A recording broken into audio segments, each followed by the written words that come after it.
রাজশাহী মহানগর দায়রা জজের বাসায় ঢুকে তার স্কুল পড়ুয়া ছেলেকে হত্যা করা হয়েছে। এই ঘটনায় বিচারকের স্ত্রী ও হামলাকারী নিজেও আহত হয়েছেন। গুরুতর অবস্থায় তাদের হাসপাতালে ভর্তি করা হয়েছে। হত্যাকাণ্ডের নেপথ্যে আর্থিক সংশ্লিষ্টতা জড়িত রয়েছে বলে প্রাথমিকভাবে ধারণা করছে পুলিশ।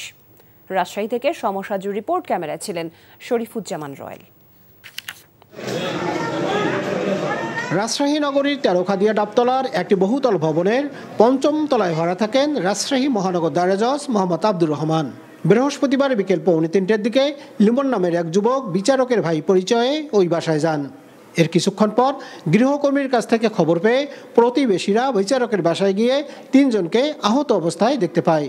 এর মধ্যে গুরুতর আহত বিচারকের 9ম শ্রেণী পড়ুয়া ছেলে তাওসিফ রহমান সুমন ও স্ত্রী তাসমিন নাহারকে উদ্ধার করে দ্রুত হাসপাতালে নেওয়া হয়।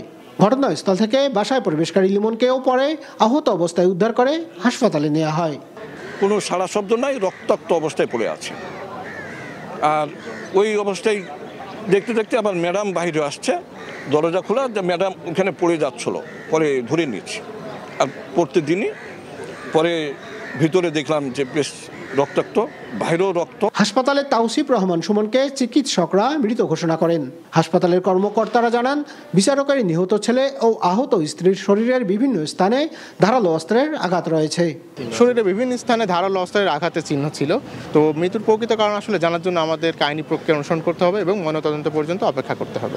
ঘটনার পরপরই বিচারক, আইনজীবী ও পুলিশ কর্মকর্তারা হাসপাতালে যান। পুলিশ কমিশনার জানান, লিমনই বিচারকের স্ত্রী ও তার সন্তানকে ধারালো অস্ত্র দিয়ে আঘাত করেছে।